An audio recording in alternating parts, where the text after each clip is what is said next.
Tae mengatakan sama yang terlelap tadi kedua orang tua Jungkook dan Jihyun datang untuk menjenguk. Mereka memuji bagaimana rupa Seo yang sudah kelihatan sangat tampan, bahkan saat usianya baru hitungan beberapa jam saja. Juga merasa heran karena melihat Seo yang sangat mirip dengan Taehyung dan merasa kasihan pada Choyen yang tidak kebagian apa-apa. Kim Seo seperti hanya numpang tumbuh di rahim dan dilahirkan oleh Choyen. Taehyung jadi merasa curiga kalau sang anak punya dendam tersendiri akibat perbuatan buruk Taehyung pada Yan di masa lalu. Makanya Seo sampai menuduh rupa tampan menawan sang ayah secara keseluruhan untuk membuktikan jika inilah rupa si kecil yang dulu sempat membuat Taehyung bersikeras untuk menyingkirkannya bahkan sebelum sempat melihat dunia. Semoga saja kelas sifatnya juga seperti ayahnya yang tidak pernah lari dari sebuah masalah. Meskipun telah melakukan sebuah kesalahan, namun kau tetap bersedia untuk bertanggung jawab. Ucap Bijang sepenuh hati. Semoga saya tidak mirip denganku sama sekali, Bi. Balas Taehyung meringis ngeri. Kalau sampai kelas saya punya sifat seperti dia. Kalau bisa nanti, Kim Seo seperti Yan saja sepenuhnya. Meski dia agak miris, tapi tidak apa-apa. Kan demi kebaikan bersama. Taehyung tidak mau setelah dewasa nanti saya menjadi laki-laki kasar yang tidak berperasaan seperti dirinya. Kenapa begitu? Tanya Paman Lee. Padahal kau ini baik dan cukup dewasa. Dewasa apanya? Taehyung masih ingat dulu dia satu-satunya orang yang bersikeras agar Seo. Karena aku salut pada sifat istriku yang pantang menyerah dalam menghadapi segala cobaan, meskipun dunia tidak pernah berpihak padanya. Istriku juga tidak pernah gegabah dalam mengambil keputusan. Para saya memuji sosok YN. Meskipun Joyen ini agak galak dan tukang jambak rambut kalau sudah masa kesal pada sang suami, pasangan muda ini membuat diri saja. Jadi ingat masa muda kita dulu ya sayang, jangan dipilih. Yang diambil oleh Paman Lee dan segera disambut tawa yang lain. Apa seperti ini sudah bisa membuatnya merasa nyaman? Tanya yang fokus belajar mengenang saya untuk pertama kali. Setelah ia merasa lebih segar ketika hari telah berganti sore. Nanaje sudah bisa melakukannya dengan baik sekali, puji Susterhan. Rasa kesalahan pada Susterhan telah melebur sepenuhnya. Ternyata Susterhan tidak seburuk itu kok. Dalam beberapa jam ini saja Yan telah mendengar segala pujian untuknya mengalir deras dari bibir tebal belisik merah itu. Erin dan Taehyung hanya tersenyum melihat wajah bahagia Yen yang tengah menimang Seo. Jari malu kecil ini yang sudah membuat Yen merasa tidak nyaman setiap pagi karena harus merasakan pusing dan mual pada trimester pertama kehamilan. Si kecil ini juga yang membuat Yen susah tidur akibat terus-menerus bergerak di dalam sana, dan juga tendangannya yang tidak main-main hingga terkadang membuat Yen terkejut sendiri akibat tulahnya. Malu kecil si anak ayah yang hanya mengerti perkataan Taehyung. Ia tidak akan bisa tidur dengan nyenyak sebelum merasakan usapan tangan Taehyung di permukaan perutnya. Juga gerakan aktif Seo tidak akan berhenti sebelum Taehyung mengajaknya bicara dan membujuknya untuk segera tidur. Jika mengingat kembali masa-masa itu, Yan pasti akan merasa kangen dengan rasanya hamil padahal baru beberapa jam yang lalu Seo keluar dari perutnya. Selamat ya adik ipar. Terima kasih Uni, balas Yan dengan senyum sumringah. Berkat Uni hanya Seo bisa tumbuh dan lahir dengan baik dan sehat.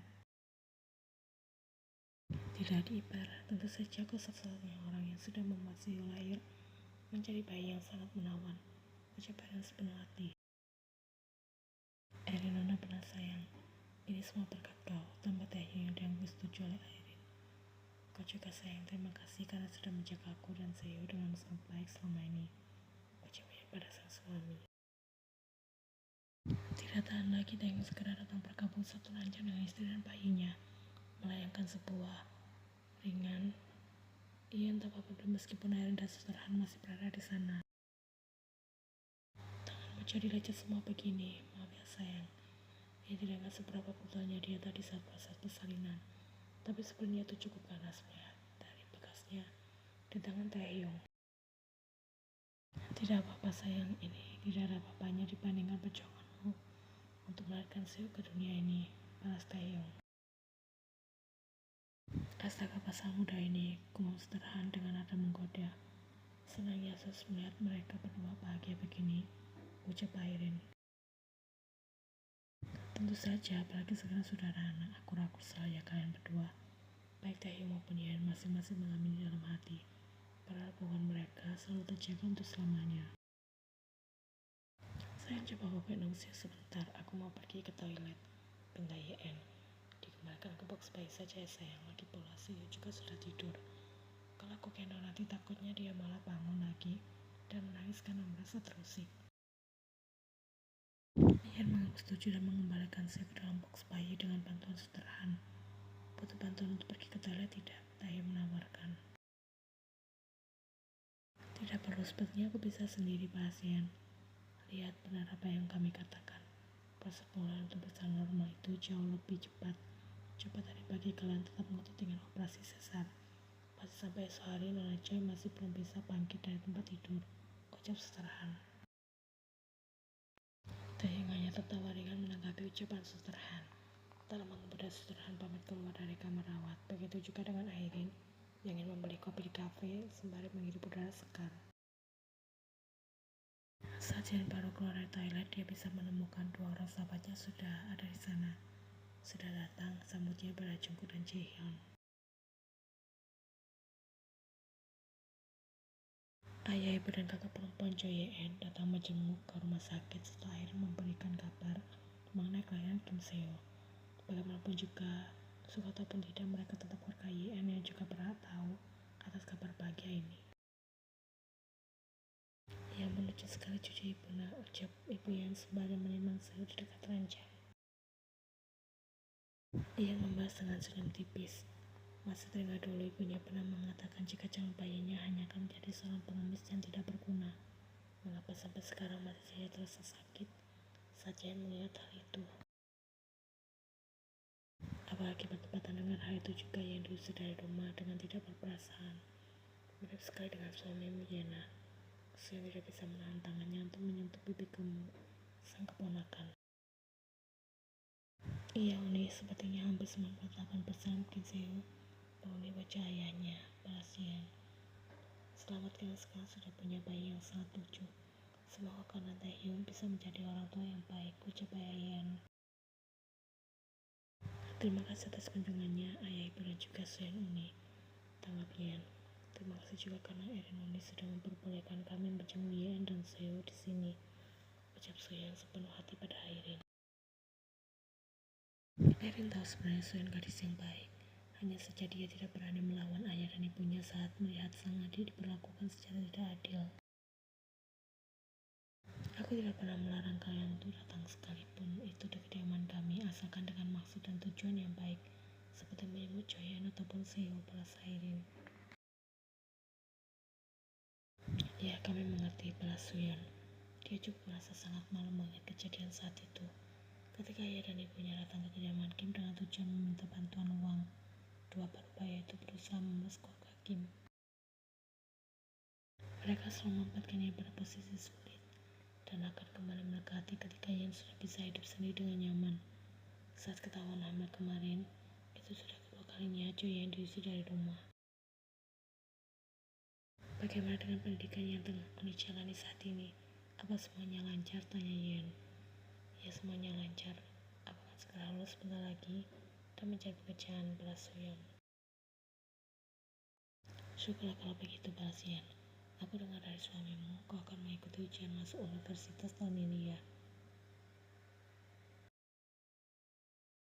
Semoga berhasil Yana. Terima kasih Uni juga.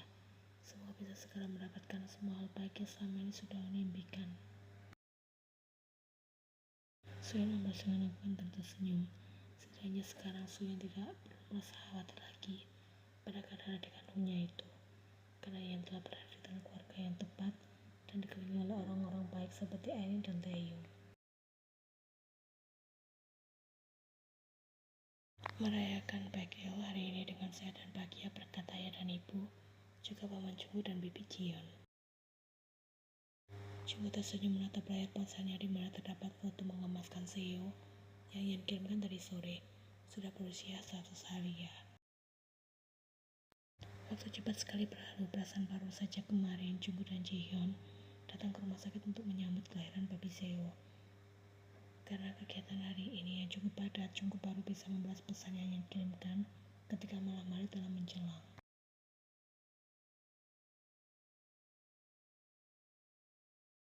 Jungkook di seberang sana mengenyit heran membaca balasan pesan dari Yeon yang menurutnya agak aneh. Ini terlalu singkat dan terkesan cuek, tidak seperti biasanya. Kau sedang sibuk ya? Atau Juni sedang rewel? Tidak, Seo sedang tidur. Selamat untuk baby Juni yang tengah merayakan usia 1 hari kelahiran. Jungkook cari bingung sendiri, biasanya Yen tidak sepasif ini. Dia akan bertanya balik pada Jungkook tentang apapun itu. Namun hari ini Yen terkesan malas untuk meladeni pesan yang Jungkook kirimkan. Jungkook apa? Ya, ada apa? Bisa tidak kau kalau panggil baby Seo jangan pakai nama Juni? Jungkook membacanya hingga 3 kali, memastikan jika penglihatannya tidak salah. Apa Joe yang kesal gara-gara ini ya? Semua orang juga tahu kalau Jungkook hanya sekedar bercanda saat memanggil Seo dengan nama Juni.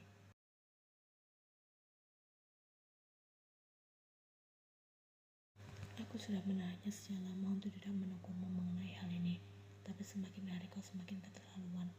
Kau juga tahu sendiri kan kalau suamiku juga tidak suka saat kamu mengakui jika Seo adalah anakmu. Astaga, aku kan hanya bercanda. Pokoknya aku tidak suka dan aku sudah berusaha untuk jujur dengan menegurmu. Ya sudah, aku minta maaf. Janji tidak akan aku ulangi lagi. Mulai sekarang aku akan memanggil bayi kalian dengan nama Seo. Terima kasih atas pengertianmu. Pesan berakhir sampai di sana dengan Jungkook yang tampak sedang berpikir keras. Kalau Yen sampai semarah ini sudah seharusnya cukup minta maaf secara langsung kan. Saking parahnya dia merasa tidak enak hati, Jungkook sampai curhat pada Jihyun yang parah dengan dia yang malah terkena omelan dari calon istri masa depannya itu. Dia menyarankan agar Jungkook sekarang minta maaf secara langsung saja pada Joyeon.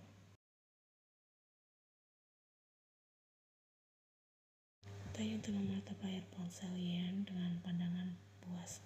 Kalau tidak begini kapan kapoknya si Jun itu? Dia mengalihkan pandangannya ke arah Yen yang tengah tidur pulas dengan memeluk Seo. Setelah menaruh kembali ponsel sang istri di atas meja nakas, Taeyong memutuskan untuk bergabung tidur di sana. Mungkin karena gerakan Taeyong barusan, Yen jadi terusik kemudian terbangun. Balas Taeyong dengan senyum. Kapan kau datang? Barusan? Taeyong gadis itu. Sudah ada 2 jam yang lalu, aku bahkan sudah makan malam dan mandi. Sekarang jam berapa? Sudah larut malam ya? Belum terlalu larut. Masih jam 9 malam. Sudah waktunya Seo dipindahkan ke kamarnya sendiri. Biar aku saja menggendongnya ke sana. Yen mengaku setuju. Angkatnya pelan-pelan saja, takutnya nanti Seo malah terbangun. Iya sayang. Kamar Seo ada di sebelah. Setiap malam dia akan tidur dengan seorang pengasuh bayi profesional yang Ain bekerjakan. Mereka biasa memanggilnya dengan sebutan pengasuh Huang. Wanita berpengalaman dalam bidangnya yang telah menginjak usia 37 tahun. Aturan yang Ain buat, kalau malam Taeyong dan Yen wajib untuk mendapatkan istirahat yang cukup. Jika Seo rewel di tengah malam, pengasuh Huang yang akan turun tangan. Tapi sebagai seorang ibu, Yen tidak akan tega kalau sudah mendengar tangisan Seo di tengah malam, tanpa harus beranjak dari ranjangnya untuk melihat keadaan Seo di kamar sebelah. Yen akan melakukannya sekalipun dia sudah sangat percaya jika pengasuh bisa menangani Seo dengan baik.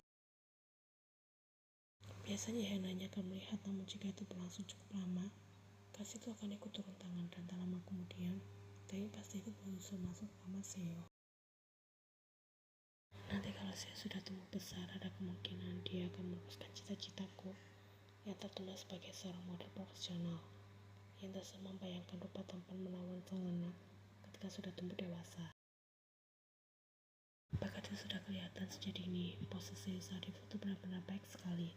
Lanjutnya, kasih itu saat ini tengah ketiduran di ranjang bersama dengan Taeyong sembari menatap koleksi foto-foto Seo di ponselnya. Tidak sayang, aku tidak setuju. setuju anak kita nanti menjadi seorang model profesional. Aku tidak mau. Telah Taehyung. Ia langsung memberikan tatapan sebel pada sang suami. Biarkan dia tumbuh menjadi pemuda tampan biasa saja yang selalu percaya diri dan karismatik, dengan dikelilingi oleh banyak penggemar wanita, tambah Taehyung. Apa gunanya punya wajah tampan tapi tidak ditunjukkan pada dunia? Orang-orang berhak tahu jika dunia ini memiliki salah satu manusia tampan bernama Kim Seo balasnya. Lagi pula ucapanmu barusan seperti kau tengah mendeskripsikan dirimu sendiri saat belum menikah dulu. Kedua matanya sudah memicu curiga menatap sang suami. Taehyung hanya bisa tertawa mendengar ucapan Ian barusan. Kenapa tebakan istrinya itu tepat sekali? Serius sayang sah-sah seperti itu selalu sekali tahu. Tentu saja asal karena Kim Taehyung adalah tipe orang yang sangat menikmati kepopuleran. Tidak akan aku biarkan Seoku yang manis berubah menjadi lelaki sepertimu. Aku tidak rela. Jika yang merasa sebal, Taehyung juga gemas dengan obrolan mereka setiap harinya. Sebelum tidur yang tidak jauh-jauh dari topik seputar Seo tanpa merasa bosan sama sekali.